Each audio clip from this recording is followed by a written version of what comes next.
Hey guys, welcome back. I hope you had a really great day trading today. So today was Thursday, August 22nd, and tomorrow we do have Jerome Powell speaking at Jackson Hole to give us some kind of indication on whether we may be seeing rate cuts in September. And we did see a lot of red across the board as well as volatility spiking in preparation for tomorrow. And in SPY, we did open with a gap up and we gapped right into this island top gap, which was just underneath all-time highs. So if I zoom out a little bit, you could see where this gap originated. Right here is where we made all-time highs. And the day we made all-time highs, we gapped up and then pushed up to make these highs. The next day we gapped down underneath that up gap, and that is when we started to drop. So we did gap into that gap and then we got pushed out right away. So we got above the bull gap, we closed that out on the way back down, and then we dropped down to the bottom of the trading range. We did come down to the 35 EMA and there was a little bit of a fight to hold that level, but we did lose it and we dropped all the way down to the bottom of the implied move. And we did actually stay within the implied move. I had it at 556. We closed just above that at 556.22. So if you did sell any of these spreads down here today, they would have closed up 100%. And that's also true if you decided to go into these spreads at the beginning of the day. And then taking it over to SPX, we did also see that same gap up at open into this island top, which was just short of all-time highs. And here, the difference is that when we gapped up, the top of the bull gap was the resistance. In SPY, we did get a little bit above that into the bear gap, but in SPX, the bull gap was resistance, pushed us down right away. We got underneath the 35 EMA, and then you could see that little fight to try and hold that level, but we did lose it, and then we dropped down to underneath the bottom of the implied move. So this island top did put up a little bit of a fight today in both SPY and SPX. Today at open, I did actually sell both of these spreads. So I did 56.55 and 56.65 and also 56.80, 56.90 spreads. Both of those did pay me 100%. And I do believe I did mention that in last night's video. SPY did close down 0.78%, SPX closed down 0.89%, VIX spiked 7.87%, so we're at 17.5 going into Jackson Hole, and we did close within the implied move in SPY, and in SPX we did close just underneath. But we did stay above the next day strike. And this is an example of where I was talking about the other day, where somewhere between the top of the implied move and the 30-day average volatility, finding the midpoint and choosing a strike in there. Because when there's such a big disconnect, and when we recently had big volatility, the moves still can be much bigger. So to the upside, it didn't really matter too much today, but down here, we didn't stay within the implied move. We did stay above Friday's implied move, but a safer bet would have been somewhere in the mid section right here. So 55.40 or even 55.50. All right, and then switching over to QQQ, and we did open with a gap up here today, and then we gapped right above our first resistance level. That does go back to after we started to drop a little bit here. We saw that cross down, that bearish cross down right here, and then we took a swing back up, and that right there, our resistance at 484, that is where we got pushed down today. So we did drop into the red after that. We tried to hold that 35 EMA, but we lost that as well, and we dropped outside of the implied move, and we closed right on top of the 50-day moving average here. And not only the 50-day moving average, but this green line right here, and I'm going to zoom out a bit here, that was a previous support right here, and here. And then when we dropped at that resistance that we got pushed down today, when we dropped and gapped under that support, that became a resistance level. So 474 is an important level. Right now we close just above it and right above the 50-day moving average, but clearly a pivot level and something that has been a key level since mid-June here. So 474 definitely important. Support, resistance, and then to be determined whether that level holds as support or resistance here. So QQQ did close down 1.59%. That was our biggest loser today, was tech. And VXN popped 7.59%. So we are just under 23, so much bigger volatility in QQQ. And we did not close within the implied move today.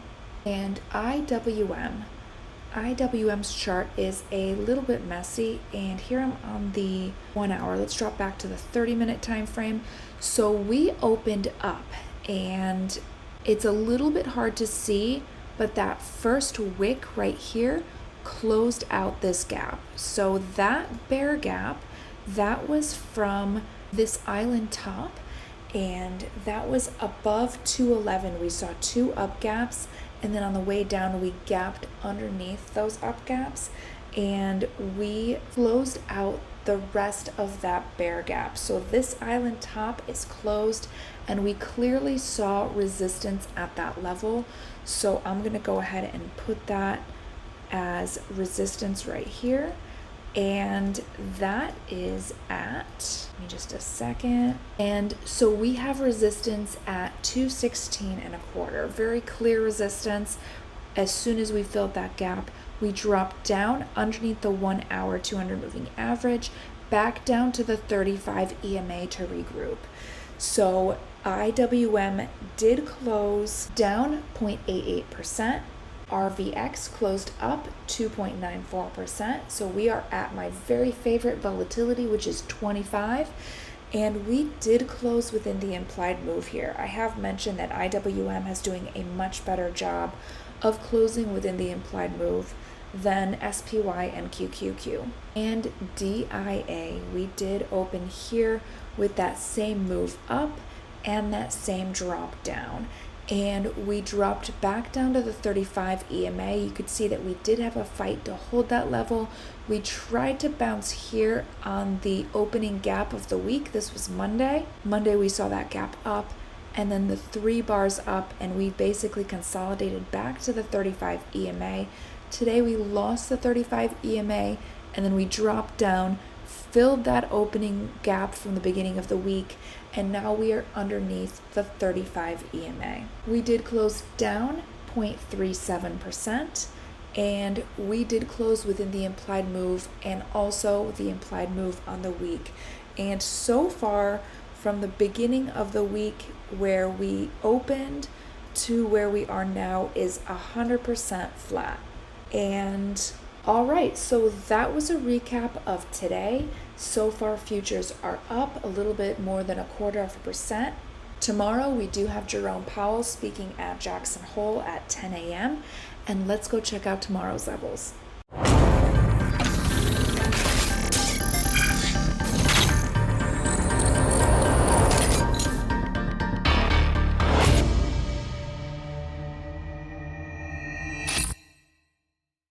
Alright guys, so before we head into tomorrow's trading ranges, if you find these videos useful, if they help you to choose better strikes and take better trades, and you love that I break it down every night, then please make sure to give this video a like. Don't forget to subscribe and turn on notifications so you do get notified every time I post a new video. If you have any questions at all, leave me a comment. I do get back to every single one of them.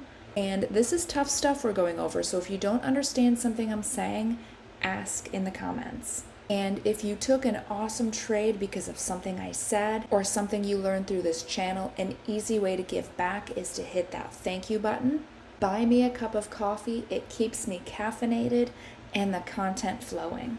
And if you can't hit that thank you button, then another way to show appreciation is to share this channel. Share it on StockTwits, share it on Twitter, share it anywhere else you post anything. Sharing the channel is just as helpful.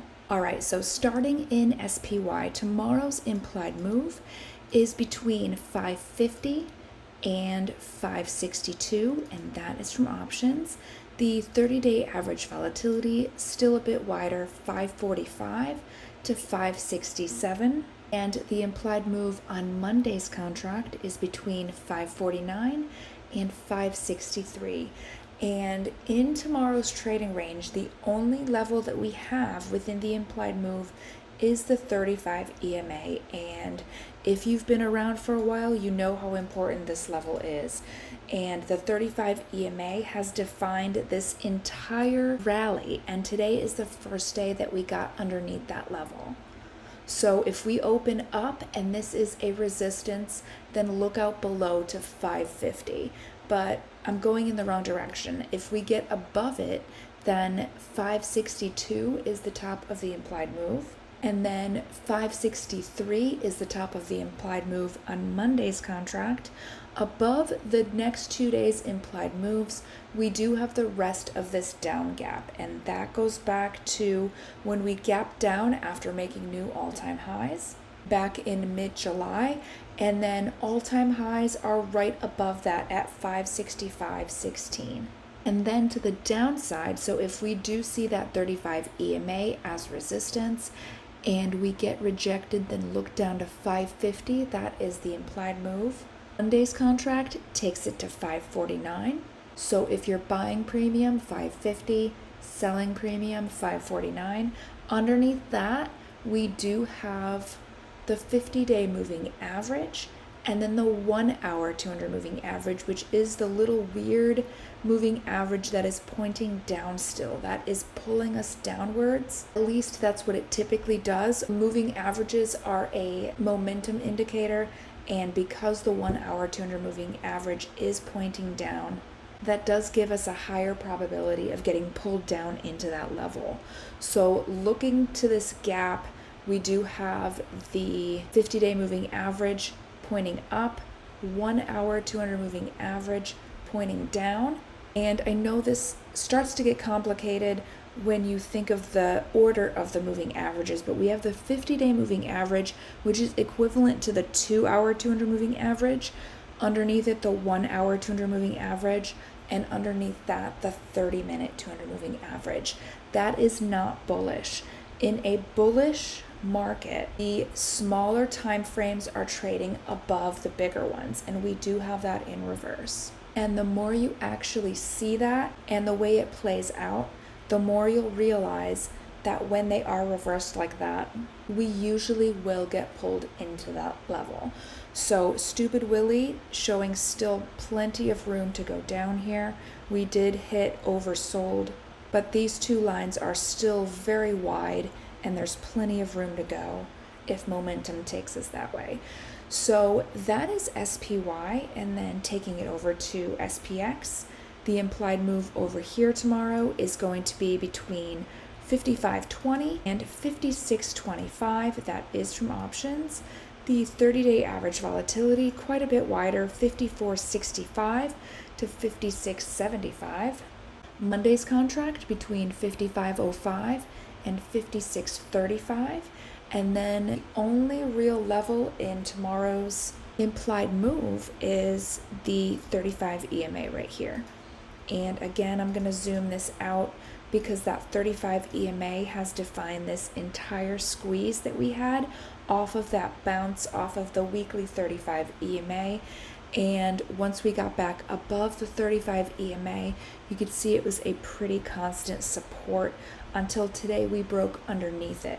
So that is the first level to the upside, and right now that is at 55.92. So if we can get above that, then the top of the implied move is at 56.25, and I did not collapse down these right here. This bull gap is filled and this part of the bear gap is filled, so try and ignore that for now. I'll fix that in a little bit. and then 56.25 is the top of the implied move.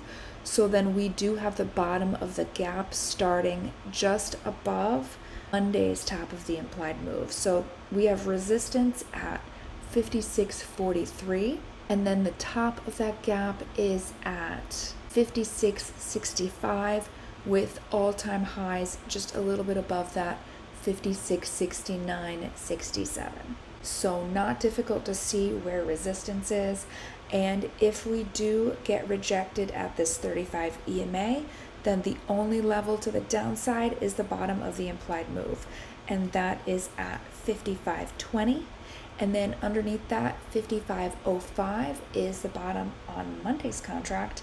And then that lines right up with the top of this gap. And this is the up gap from the Consumer Credit Report last week. And we have the 50-day moving average right there in that gap. We also have that 1 hour 200 moving average pointing down, and the 30-minute 200 moving average right here. And it is really easy to see where support is too. So easy to see where resistance is, easy to see where support is. So tomorrow's trading range is not difficult. It just depends on what we hear from Jerome Powell and which way momentum takes us. Stupid Willie is pointing us down, and you could see right here how we got that rejection right here, and that actually coincides right to where we got into the gap. We filled that bull gap right here, got rejected, and pushed back down. So that is SPX. Taking it over to QQQ. The implied move over here for tomorrow is between 468 and 482. That is from options. 30-day average volatility 462 to 488. You could see that the two ranges are still pretty disconnected, but they're not as disconnected as they were at the beginning of the week, and certainly not as bad as it was last week. So 30-day average volatility is coming down a little bit, and the implied move is expanding a little bit. And on Monday's contract, 466 to 484. To the upside, we do have the 35 EMA, and maybe we should start with right in the middle, because we have the 50-day moving average going right through the middle of the next 2 days implied moves. Momentum there is completely flat, and that definitely could hold us down. And then also going right through that middle of the trading range is this previous support turned resistance, and now we're above it. So it's to be determined whether that's support or resistance. Let me zoom it out just a little bit here. Back in June, towards the end of the month, we did see that as support. Then we saw support here, and then we popped up, and when we gapped down, we got underneath that level. That's 474. We dropped, we came back up, saw that as resistance, really dropped, and then when we came back up right here, we got back above it, and now we're right at that level. So it is a clear level of interest at 474, and it is right about where we closed. So that is the middle, and then let's look to the upside. We have that 35 EMA, and very clear level of support for the past 2 weeks. And I believe that was 10 trading sessions. Let me measure that out. 14 days, so 2 weeks, 10 trading sessions there. We did have that 35 EMA as support. So really important level. Tomorrow's the first day in 2 weeks we got underneath it. So that is going to be a critical level if we do start momentum to the upside. If we do get above it, 482 is the top of the implied move. 484 is the top of the implied move on Monday's contract. And it also lines right up with where we got rejected today, which is also where we got rejected after one of the initial drops. And we came back up, swung up, and saw resistance at 484. So resistance right here, and that lines up with Monday's contract. And then to the downside, again, that 50-day moving average and 474. Not going to say that's to the downside, that's right about where we closed. But underneath that, if we do lose that level, the next level is 468, and that's the bottom of the implied move. 466 on Monday's contract. We do have that downward momentum here with that 1 hour 200 moving average. It's just a weird freakish level right now that we have pointing downwards. Everything else, every other time frame has slightly positive momentum, but that 1 hour time frame, and let's just switch over to that time frame just for a second just to see. There you go. Even with that big move, we just didn't have enough to turn it. It's just still facing down. And look at Stupid Willie on this time frame. It is definitely looking like maybe it wants to dump down back to it. So be aware of that. The 1 hour 200 moving average should definitely be on your chart. And that is just underneath the implied move for the next 2 days. And that also takes us into this up gap from last week. This was consumer credit, so Monday going into Tuesday, which pushed us higher after inflation data right here. And then that 30-minute 200 moving average is right here. So again here, it's pretty clear to see where we have resistance at 484 and then where we have support. And this gap with the moving averages definitely could be a support for the next 2 days. If we find ourselves in that level, I wouldn't be surprised if we saw a little bit of sideways there. And then IWM, the implied move over here is between 210 and 218, and that is from options.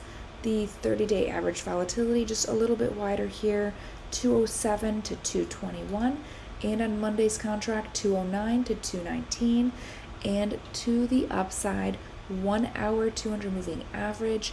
We did get hit back down after we filled that gap, and we got underneath the 1 hour 200 moving average, which was a resistance here all last week and this week. So every time we got a little bit above it, got pulled back down, and of course we had that gap here too and here. So we got above the 1 hour 200 moving average, back down. So that is right above us. And then we also have the 35 EMA right in the middle. If we can get above that, we do have ignore this gap right here because we did fill that today. So let me actually, did we fill that? Yeah, we did fill that. So let me go ahead and just take that out of here right now. All right, so that gap is gone, but we do have resistance there. You can clearly see once it filled, we got pushed back down. So that is at 216 and a quarter. And above that, the top of the implied move is at 218, 219 on Monday's contract. Let's see if we have anything else. Nope, that's it for the top of the trading range. And then underneath us, if we break that 35 EMA, next level is this dashed line, which I'm not entirely sure what that is. Oh, that's 211, so that's the really long support and resistance that we have. You could see in 2021 that was support. In 2022 when we dropped underneath it, it became resistance this year in March. We did get above that level just recently, then we dropped back down, and now we're just a little bit above that. It is just underneath us right here in the bottom of the implied move here. Just underneath that 210 is the actual bottom of the implied move. So 211 is that level, that long time support and then return resistance, and then 210 is the bottom of the implied move, 209 bottom of the implied move on Monday's contract, and then we have that 30-minute 200 moving average. It is pointing down. Honestly, it looks like it wants to pull us down into this gap, which has the 50-day moving average, and then that is the consumer credit gap as well. Remember, in IWM, inflation data didn't really do much in IWM, but that consumer credit gap did. We gapped up and then we pushed up along that 35 EMA. So we still didn't turn that 30-minute 200 moving average. This could definitely bring us in. And underneath all of that, 4 hour 200 moving average. So pretty messy trading range if you haven't been following along. If you have, then you definitely know what's going on here. I'd definitely give this IWM trading range an intermediate to advanced rating here. So unless you have some experience, I wouldn't trade IWM, especially with volatility at 25. It's been definitely giving us the biggest swings. So if you do like volatility, IWM is a good choice for tomorrow. And DIA, the implied move for tomorrow is between 403 and 412. That is from options. We only have weekly contracts over here, and tomorrow is the 0 data expiration contract. So at the beginning of the week, we got the implied move at 400 to 413. We are definitely within that, and the implied move for tomorrow is within that range. So 403 to 412. And if you did sell maybe iron condors at the beginning of the week with 400 and 413, then it looks like it's pretty likely that both ends expire out of the money. And then the only level in tomorrow's trading range within the implied move is the 35 EMA, and that is a super critical level. Here it was also a very clear support. Ever since we did see that big drop, then we did have a little fight to get back above the 35 EMA, but once we got above and started to see support, it was a clear support level for this entire rally. Today was the first time that we printed red candles since we got above that 2 weeks ago. So if we wake up and this is resistance, then look down to 403. And if it's support, 412 is the top of the implied move. And then we do have the next resistance level right there at 412 as well. We are reaching oversold. However, if momentum is down tomorrow, we definitely still have room. We're only getting the very first signals of being oversold here. And as I mentioned in yesterday's video, this level right here, it does seem to be calling price down. These moving averages have been slow to turn. They are not in any hurry, and we do have this up gap right here, and these levels look like they do want to be tested. So there you have it, guys. So let's see what happens with Jerome Powell in Jackson Hole, and have fun tomorrow. Trade safe. Make sure you take profits when you're up, and I'll see you guys on Sunday.